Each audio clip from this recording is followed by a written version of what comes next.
Fala aí, galera do terceiro ano, sejam todos muito bem-vindos a mais uma aula de história.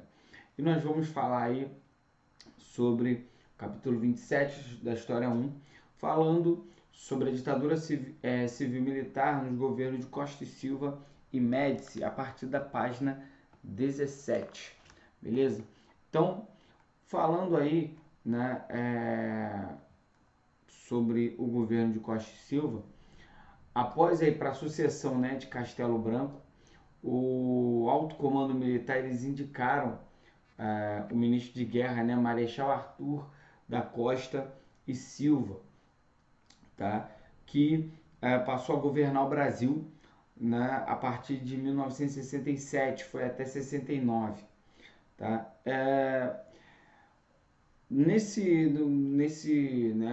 Durante o seu governo, né, a economia estava em crescimento e a manutenção também, e havia também uma manutenção do congelamento dos salários dos trabalhadores. Também surgiram greves, como também lá em Contagem, em Osasco. Foi um período mesmo de conturbado, né? Foi um período muito conturbado de guerras, até mesmo porque em 68 nós temos o início aí do processo da guerrilha armada contra o governo militar, mas o governo dele de 67 a 68 foi marcado por muitas manifestações, muita contestação do poder militar, né, do poderio militar e do poder central exercido pelos militares. Mas Castelo Branco, ele em 68, né, ele inicia aí um processo de perseguição aos partidos políticos, não, aos movimentos sociais, como por exemplo a UNE, né, e o movimento estudantil, que começou a fazer, começou aí várias manifestações, né, por exemplo, o mais emblemática dessas manifestações foi de uma forma clandestina, eles fizeram a convenção, né, o congresso, né, da UNE, e esse congresso foi invadido pela polícia, né, houve um confronto entre a polícia e os manifestantes e os estudantes, né, causando a morte aí de um dos estudantes, caso que fez com que causou uma grande comoção popular, onde na manifestação seguinte nós temos aí a chamada manifestação dos 100 mil, né, que foram 100 mil pessoas aí manifestando contra o governo militar, pedindo aí tendo aí algumas reivindicações. Tá? Essa era uma forma de se mobilizar de forma mais pacífica. Tá? E houve também a luta armada a partir de 68, que teve início aí com vários grupos armados, principalmente, por exemplo, o PCdoB, que era o partido, né?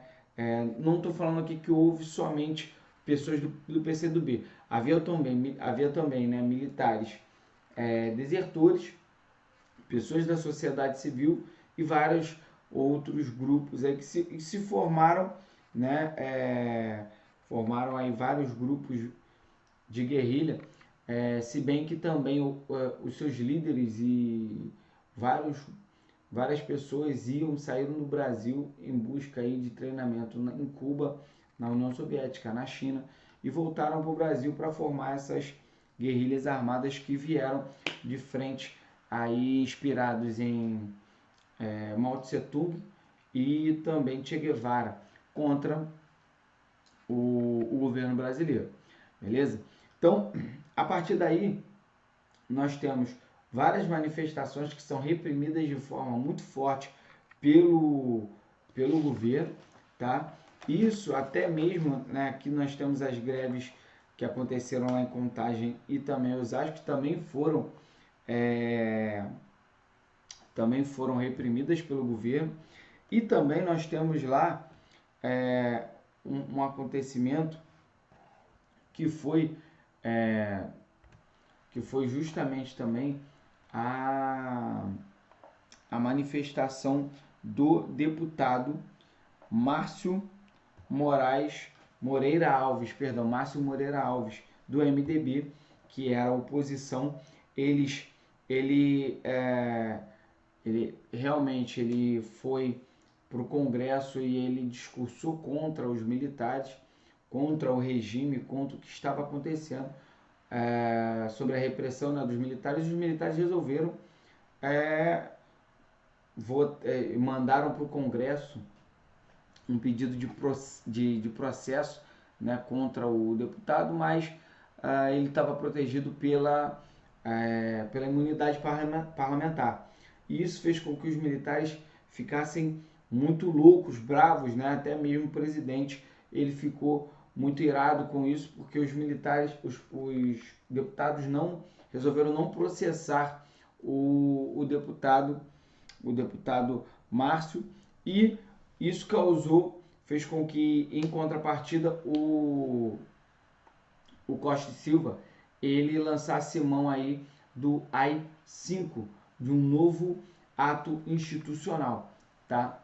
Esse AI-5, ele na verdade ele fechou o Congresso, tá? O Congresso Nacional, e editou o AI-5, tá? Ele não concordou com o que o Congresso Nacional tinha abordado, e aí ele resolveu fechar o Congresso e iniciar aí esse novo ato institucional. Lembrando que nós já falamos aí do ato institucional 1, 2, 3 e 4, e agora o ato institucional número 5, que foi um dos mais fortes, terríveis, sobre a repressão, tá? E aí, ainda, né, no início, né, do governo, ele enfrentou muitos protestos, como eu falei, e lançou mão do AI-5. O AI-5 ele tem vários pontos, como, por exemplo, ele concedia poder ao presidente da República declarar recesso à Câmara dos Deputados, Câmara de Legislativa dos Estados também, e também a Câmara de Vereadores, tá? Uma vez que ele fechasse esses locais, ele assumiria o poder legislativo, tá? Concedia também poder ao presidente da República intervir nos estados, tá? E também nos municípios, limitando o poder dos poderes locais, centralizando tudo nele. Também esse ato institucional também acabava com as manifestações populares, tá? Suspendia direitos de habeas corpus, também suspendia aí vários tipos de manifestação. No livro, lá na página 18, vem mostrando aqui, né, a censura sobre a televisão, rádio, revistas, né, que foi estabelecida também. E nesse AI-5 foi centralizado na figura do presidente todos os poderes, tá?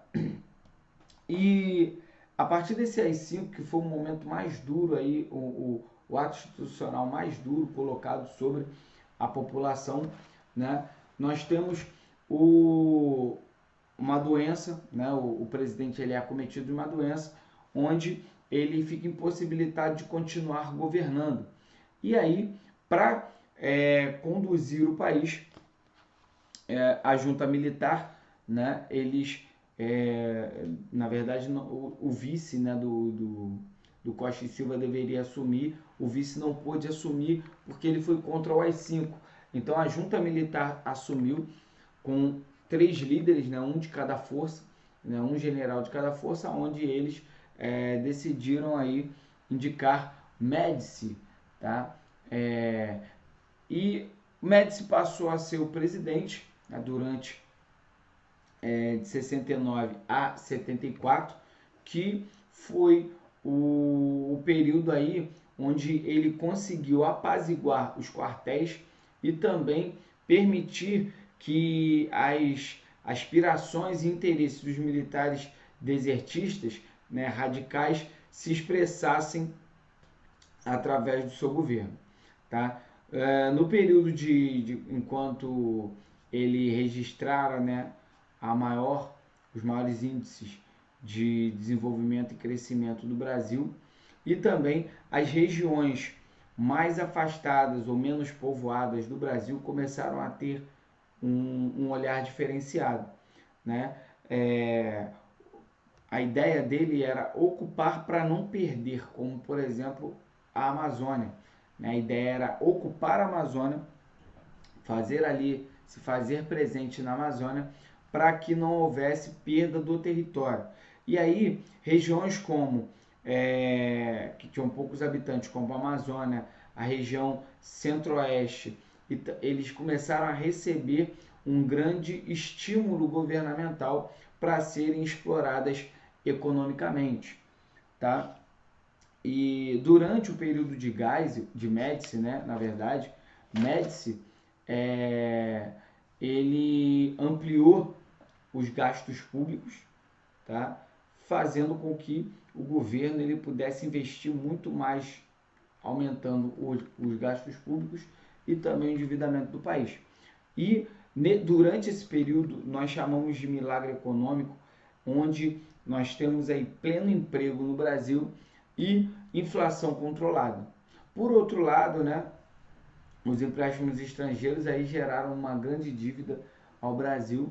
E durante esse período também há de se destacar o Brasil, né, a seleção ela foi tricampeã e tricampeão do mundo, fazendo com que o governo se apoderasse desse título e melhorasse aí a sua propaganda, beleza? Então, vamos lá. O milagre econômico de Médici, ele foi apoiado em 3 pilares econômicos. Ele foi de 69 a 73.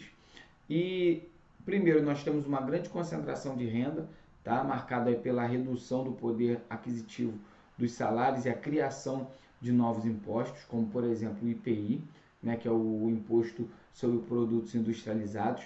Nós temos a expansão de crédito ao consumidor para que houvesse aí uma compra de produtos industrializados e bens duráveis, como por exemplo carro, imóveis, eletrodomésticos. Né? Falando aqui, por exemplo, do carro, foi onde nós tivemos um grande crescimento da indústria automobilística no Brasil e também foi onde, através do BNH, né, nós temos o desenvolvimento da compra da casa própria para a classe média e para muitos pobres aí que começaram a comprar suas casas. E também nós temos a abertura estrangeira da economia brasileira, onde nós temos muitas empresas que vieram para cá e vieram vender seus produtos aqui no Brasil, causando aí também a falência de várias outras empresas brasileiras que não tinham como concorrer com os produtos que vinham de fora. Mas, dito isso, né, na verdade, foi um período aí curto, mas de grande crescimento do Brasil, onde o Brasil chegou a crescer 10% ao ano. Então, modelo de crescimento chinês, né?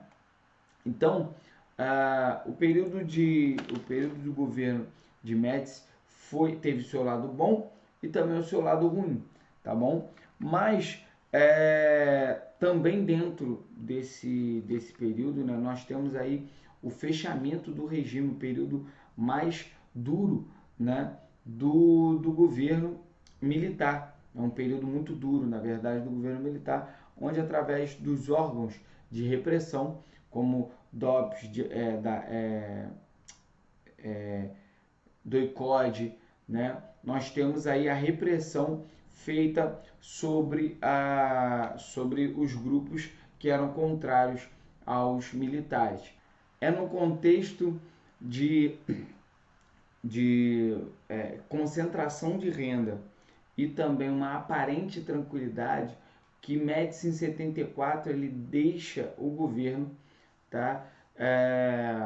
Mas a conta de toda essa peripécia econômica e descontrole fiscal, endividamento do país, que Médici ele deixa para o próximo presidente, tá?